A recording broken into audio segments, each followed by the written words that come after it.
पुरुषों एवं उनके परम भक्तों को सदा सुख प्रदान करने वाले हैं।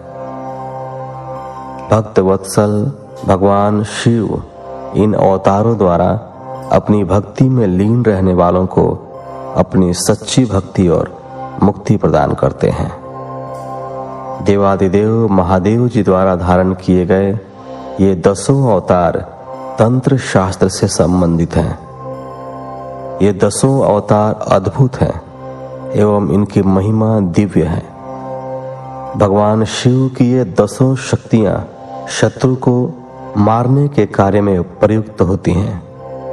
ये 10 दिव्य शक्तियां दुष्टों को दंड देती हैं और ब्रह्म तेज में वृद्धि करती हैं। 18वां अध्याय। एकादश रुद्रों की उत्पत्ति।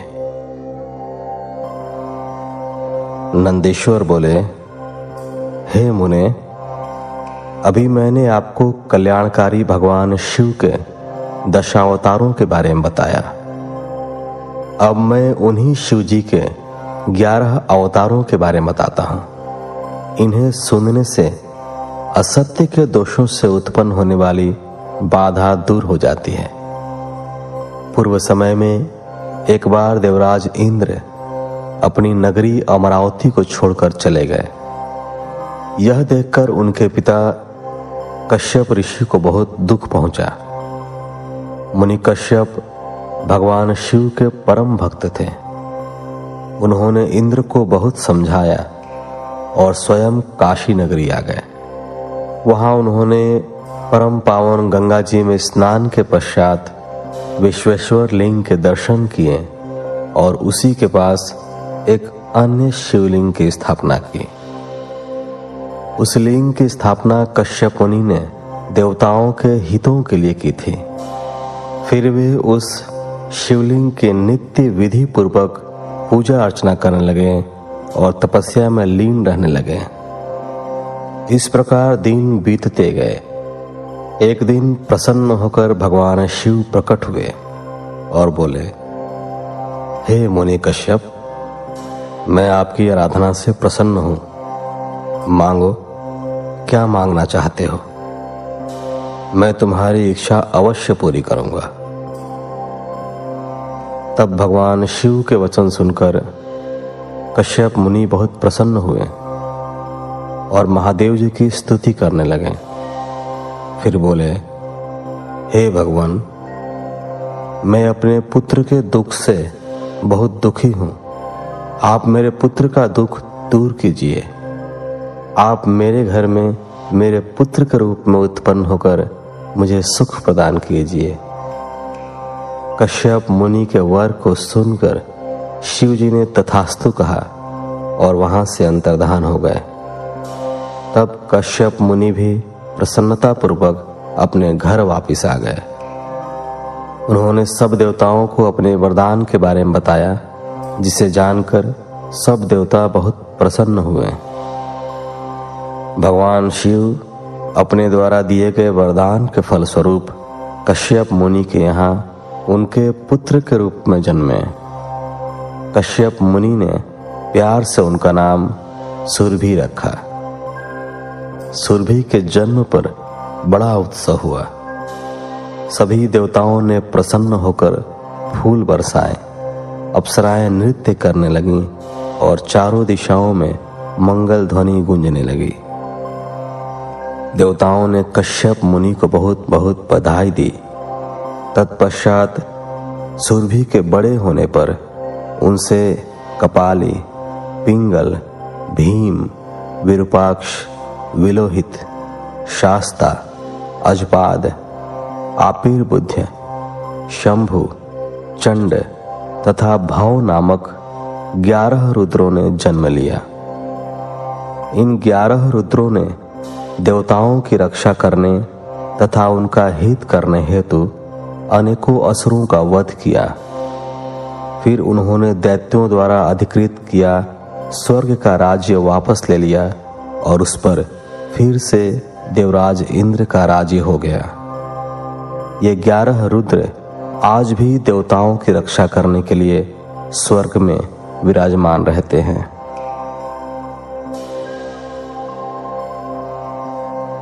उन्नीसवां अध्याय। दुर्वासा चरित्र। नंदीश्वर बोले, हे महामुने, परम तेजस्वी तपस्वी महर्षि अत्रि, जो देवी अनुसुईया के पति थे, ब्रह्मा जी की आज्ञा से ऋक्षकुल नामक पर्वत पर, जो कि विंध्याचल के पास में स्थित था, पुत्र की कामना से घोर तपस्या की। उनकी तपस्या दिन प्रतिदिन और भीषण होती जा रही थी, जिससे तेज अग्नि की ज्वाला प्रकट हुई और उससे सब लोक जलने लगे। तब सब देवताओं ने मिलकर ब्रह्मा जी से प्रार्थना की। ब्रह्मा जी सब देवताओं को साथ लेकर भगवान श्री हरि विष्णु की शरण में गए। वहां उन्होंने विष्णु जी को महर्षि अत्रि की तपस्या से उत्पन्न ज्वाला के विषय में बताया। तब श्री हरि बोले कि परमेश्वर भगवान शिव ही इस समस्या को दूर कर सकते हैं, इसलिए हमें उनकी शरण में जाना चाहिए। तत्पश्चात श्री हरि ब्रह्मा जी व अन्य देवताओं को साथ लेकर भगवान शिव की शरण में गए। कैलाश पर्वत पर पहुंचकर सबने त्रिलोकीनाथ भगवान शिव को नमस्कार किया और उनकी स्तुति करने लगे। उन्होंने महादेव जी को अत्रि मुनि की तपस्या के बारे में बताया। तत्पश्चात तीनों ब्रह्मा, विष्णु और शिव जी अत्रि मुनि को वरदान देने के लिए गए। उनके पद चिन्हों को पहचान कर अत्रि मुनि ने उन तीनों की अलग अलग स्तुति करनी आरंभ कर दी।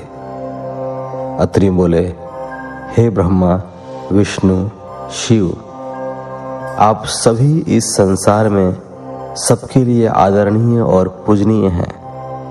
आप सबके ईश्वर हैं और इस सृष्टि का सृजन, रक्षा और विनाश करने वाले हैं। भगवान, मैंने तो पुत्र प्राप्ति हेतु भगवान शिव का पूजन आराधन किया था, परंतु आप तीनों के एक साथ दर्शन पाकर मैं धन्य हो गया हूं। प्रभु, मुझे मेरा इच्छित वरदान दीजिए। मुनि अत्रि की प्रार्थना सुनकर त्रिदेव बोले, हे महामुने, हम तुम्हारी उत्तम तपस्या से प्रसन्न हैं। हम तीनों देवता एक समान ही हैं और हम में एक ही अंश है। हमारे वरदान से तुम्हारे 3 पुत्र होंगे, जो हम तीनों के अंश होंगे। यह कहकर ब्रह्मा, विष्णु और शिव वहां से अंतर्धान हो गए। अत्रि मुनि वरदान पाकर खुशी से झूम उठे और वापस अपने आश्रम में चले गए। वहां पहुंचकर उन्होंने अनुसुईया को वरदान के विषय में बताया, जिसे सुनकर वे भी हर्षित हो उठी। समय बीतता गया। निर्धारित समय पर देवी अनुसुईया ने 3 पुत्रों को जन्म दिया, जो कि स्वयं भगवान शिव, ब्रह्मा और विष्णु का अंश थे। ब्रह्मा जी के अंश से चंद्रमा, विष्णु जी के अंश से दत्त तथा भगवान शिव के अंश से दुर्वासा जी की उत्पत्ति हुई। दुर्वासा जी ने सूर्यवंश में उत्पन्न राजा अम्बरीश, जो कि सप्तद्वीप के स्वामी थे, की परीक्षा ली। एक दिन राजा अम्बरीश ने एकादशी का व्रत रखा। तब दुर्वासा जी अपने शिष्यों को साथ लेकर अपने राजमहल में गए। उधर अम्बरीश ने सब ब्राह्मणों को भोजन कराने के उपरांत जैसे ही जल पिया, दुर्वासा ऋषि वहां पहुंचकर उन पर नाराज होने लगे। वे बोले, राजन, हमें निमंत्रण देकर बुलाने पर भी आपने हमारा इंतजार नहीं किया और हमें भोजन कराने से पहले ही जल पी लिया। अब तुम्हें अपनी करनी का फल अवश्य भुगतना होगा। यह कहकर दुर्वासा जी ने राजा अम्बरीश को शाप से भस्म करना चाहा। परंतु उसी समय उनकी रक्षा हेतु सुदर्शन चक्र आ गया और वह दुर्वासा मुनि को ही जलाने लगा। तभी आकाशवाणी हुई कि दुर्वासा जी, अम्बरीश भगवान शिव का अंश है। यह सुनकर सुदर्शन चक्र शांत हो गया। तब राजा अम्बरीश ने दुर्वासा जी के चरण पकड़ लिए और उन्हें उत्तम भोजन कराकर विदा किया। एक बार दुर्वासा जी ने मर्यादा पुरुषोत्तम श्री राम की परीक्षा ली। उन्होंने श्री राम से कहा कि आपके और हमारे बीच होने वाली बात में कोई बीच में न आए। जब वे दोनों एकांत में बैठकर वार्तालाप कर रहे थे, लक्ष्मण वहां चले गए। तब रामचंद्र जी ने अपने प्रण के अनुसार अपने भाई लक्ष्मण का त्याग कर दिया। उनकी दृढ़ता से दुर्वासा मुनि प्रसन्न हुए और उन्हें आशीर्वाद देकर वहां से अपने स्थान को चले गए। इसी प्रकार एक बार उन्होंने श्री कृष्ण जी की भी परीक्षा ली थी। जब भगवान विष्णु ने कंस का वध करने के लिए कृष्ण अवतार लिया, उस समय उनकी प्रसिद्धि चारों ओर फैल गई। वे ब्राह्मणों को प्रेम भाव से जिमाते थे। उनकी ख्याति के कारण एक बार दुर्वासा जी कृष्ण की परीक्षा लेने के लिए पहुंच गए।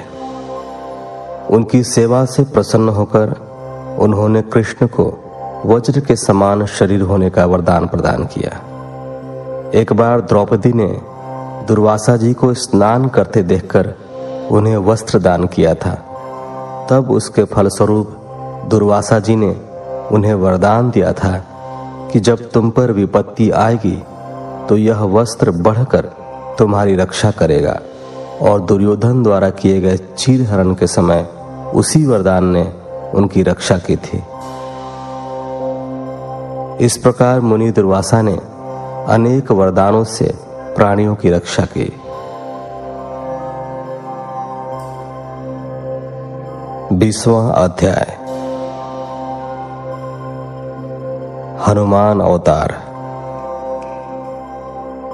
नंदीश्वर बोले, हे महामुने, एक समय की बात है, भगवान शिव जो कि महान लीलाधारी हैं, भगवान श्री हरि विष्णु का मोहिनी रूप देखकर उन पर मोहित हो गए। कामदेव के बाणों से आहत होकर रामचंद्र जी के कार्यों को सिद्ध करने हेतु उन्होंने अपना वीर्यपात कर दिया।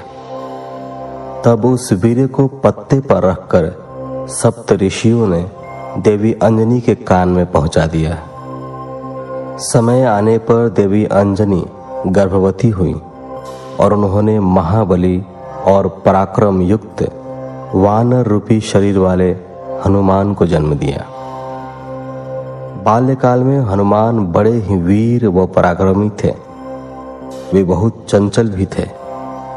बाल लीला में उन्होंने सूर्य को फल समझकर निगल लिया था और देवताओं की विनती पर उसे मुक्त किया। यह जानने के बाद कि हनुमान भगवान शिव के अंश से जन्मे हैं, सबने उन्हें अनेक वरदान व आशीर्वाद प्रदान किए। सूर्यदेव की कृपा से उन्हें सारी विद्याएं प्राप्त हुई। बालपन से ही हनुमान के हृदय में श्री राम का निवास था। भक्ति भावना से उनकी आराधना और सेवा करना ही उनका ध्येय था। उन्होंने श्री राम की सेवा हेतु अपना घर त्याग दिया। उनकी वानरराज सुग्रीव से भेंट ऋष्यमुख पर्वत पर हुई, जिनकी पत्नी का हरण उसके भाई बाली ने किया था और उसे अपने राज्य से निकाल दिया था। हनुमान भी सुग्रीव के साथी बनकर उनके साथ रहने लगे। जब रामचंद्र जी वनवास काट रहे थे और दुष्ट रावण ने उनकी पत्नी देवी जानकी का अपहरण कर लिया था, उस समय उनकी भेंट हनुमान से हुई थी। हनुमान ने अपने आराध्य श्री राम को पहचान लिया और उनके चरणों में अपना सर्वस्व समर्पित कर दिया। हनुमान और सुग्रीव से मित्रता हो जाने के पश्चात श्री राम ने सुग्रीव के बड़े भाई बाली, जिसने उनका राज्य और पत्नी दोनों को छीन लिया था, का वध कर सुग्रीव का राज्याभिषेक कराया। फिर सुग्रीव अपनी पूरी वानर सेना सहित श्री राम की पत्नी देवी सीता को ढूंढने के लिए निकल पड़े, परंतु कुछ पता न चल सका। तब स्वयं हनुमान ने माता सीता की खोज शुरू की तथा समुद्र पार लंका जाकर उन्हें खोज निकाला और उनके आराध्य प्रभु राम का संदेश उन तक पहुंचाया। अपने स्वामी का समाचार पाकर देवी सीता बहुत प्रसन्न हुई। उनका सारा शोक पल भर में दूर हो गया। माता सीता को राम जी का संदेश देकर हनुमान ने राक्षसों को सबक सिखाना शुरू किया। उन्होंने सारी अशोक वाटिका को नष्ट कर दिया, सारे वृक्षों को उखाड़ कर फेंक दिया। जब रावण के सैनिकों ने उन्हें देख लिया तो रावण के सामने जाने हेतु उन्होंने अपने को कैद करा दिया। बंधन में बांधकर उन्हें रावण के सामने ले जाया गया। तब राक्षस राज ने वानर रूपी हनुमान की पूंछ में आग लगाने का दंड दिया। जब उनकी पूंछ में आग लगा दी गई तो उन्होंने पूरी लंका उससे जला दी। फिर समुद्र में कूदकर अपनी पूंछ की आग बुझाई। फिर रामचंद्र जी को उनकी प्रिया की निशानी दी। अपनी पत्नी का समाचार पाकर श्री राम बहुत प्रसन्न हुए और उन्होंने वानरों की सेना को साथ लेकर लंका पर चढ़ाई कर दी। सर्वप्रथम उन्होंने शिवलिंग की स्थापना कर उसका पूजन किया, फिर समुद्र पार लंका की ओर प्रस्थान किया। हनुमान ने इस युद्ध में बहुत वीरता का परिचय दिया। उन्होंने हजारों असुरों को मार डाला। युद्ध में जब लक्ष्मण घायल होकर मूर्छित हो गए तब उनकी प्राण रक्षा हेतु हनुमान संजीवनी बूटी लेकर आए और उन्हें जीवन प्रदान किया। हनुमान ने अहिरावण का वध करके भी राम लक्ष्मण की रक्षा की थी। हनुमान में भगवान शिव का अंश था और उन्होंने पग पग पर श्री राम की रक्षा एवं सहयोग देकर उनके कार्यों को सिद्ध किया। 21वां अध्याय महेश अवतार वर्णन। नंदीश्वर बोले, हे महामुने, एक समय भगवान शिव और देवी पार्वती प्रसन्नता पूर्वक अपनी इच्छा से विहार कर रहे थे। उन्होंने भैरव को द्वार पर द्वारपाल बनाकर खड़ा किया था, जिसका कार्य किसी को भी द्वार पार नहीं करने देना था। उधर दूसरी ओर भगवान शिव अपनी प्राण वल्लभा देवी पार्वती के साथ लीलाएं कर रहे थे और उनसे विनोदपूर्ण बातें कर रहे थे। बात करते हुए काफी समय बीत गया। तभी देवी पार्वती की कुछ सखियां जो राजमहल में ही थीं, वहां उनके कक्ष में आ गईं। तब वे भी महादेव जी के पास बैठकर उनसे लीलाओं के वर्णन को सुनने लगीं। काफी देर तक उन सखियों से भगवान शिव की बातें करते देख देवी पार्वती को क्रोध आ गया। वे गुस्से से महल के बाहर जाने लगीं। द्वार पर खड़े द्वारपाल भैरव ने देवी पार्वती को देखा तो उसके मन में विकार आ गया। वह उन्हें साधारण स्त्री समझकर घूरने लगा। देवी पार्वती ने भैरव के मन की बात पहचानते हुए उसे शाप दे दिया।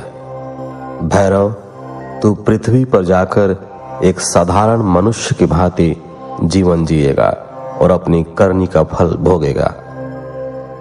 जब देवी पार्वती इस प्रकार भैरव को शाप दे रही थी तो भगवान शिव भी वहां आ पहुंचे। शाप से दुखी होकर भैरव ने देवी के चरणों में गिरकर उनसे क्षमा याचना की। तब त्रिलोकीनाथ भक्तवत्सल देवादिदेव भगवान शिव ने भैरव को आश्वासन दिया। इस पर भैरव बोले कि हे प्रभु, देवी के शाप के प्रकोप से मुझे बचाइए। तब शिव जी भैरव को सांत्वना देने लगे और बोले, देवी पार्वती का शाप मिथ्या तो नहीं हो सकता, परंतु भैरव, हम अपने परम भक्त को ऐसे भी नहीं छोड़ सकते। तुम चिंता मत करो। भैरव